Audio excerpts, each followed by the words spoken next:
Are you tired of working hard but still being broke? That is the problem that 99% of the population faces. In this series, I will be taking you through the 6 principles of wealth creation, in the principle of earning, saving, investing, risk management, giving, and finally, we close it off with the principle of estate planning. Principle number 1, the principle of earning. This is the first principle that you need to understand when it comes to wealth creation. Wealth starts first by being able to create something that can be consumed by others. We are going to be teaching you how to create, how to think creatively of things that people need in the marketplace. It could be a service from your degree. It could be a service from a skill that is God-given. It could be a service from something that you have adopted in the marketplace that you believe that is needed by others.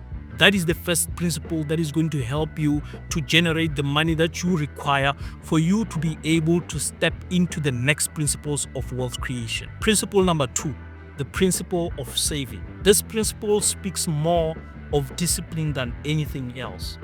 Whatever you are able to create, you have to be able to protect it. Anyone who fails to protect the resources that they have already made cannot generate wealth. Anyone who can't stay calm while they stay with the resources that they have created cannot create wealth. This principle is the principle of discipline. Principle number 3, the principle of investing. Now, most people like to rush to this principle, but until you have gained the discipline from principle 2, then you can start off principle 3.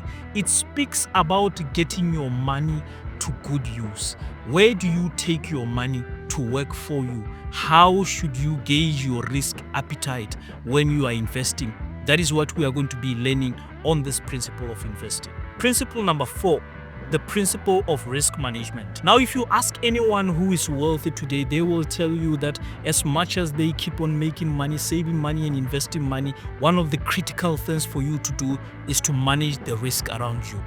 If you don't manage your risk, you can easily lose everything that you have gained over the years. We will be teaching you ways of protecting your wealth in this key principle of risk management. Principle number 5 is the principle of giving. We all understand that as part of our wealth creation journey, there are things that speak to the heart. You giving to your parents, you giving to your community, philanthropic work. If you are going to do that, there has to be a sustainable way of doing it. We'll be teaching you sustainable ways of giving without breaking the bank. Principle number 6 and the final principle of this series, we will be teaching you how to sustain generational wealth. In this principle, we are going to be teaching you ways of leaving a legacy for your children and your children's children. They say that a good man leaves an inheritance for his children's children. We will be teaching you instruments that you can use to leave a proper legacy for your children, so that as you depart from this world, there will be no infights and chaos within your family. Now, these principles of wealth creation will help you to stop running in the rat race, working hard and still being broke. I want you to understand something. You don't necessarily have to wait 6 months, a year or 2 years before you get to principle number 6. You can do all of these principles at the same time as long as you understand the fundamentals. Which one should you obsess on starting with? You start with earning, then you can save your earnings, then you can invest your savings, then you can manage the risk around you, learn how to give, and then you can manage what will happen when you have departed. So now, let us begin the process of creating wealth.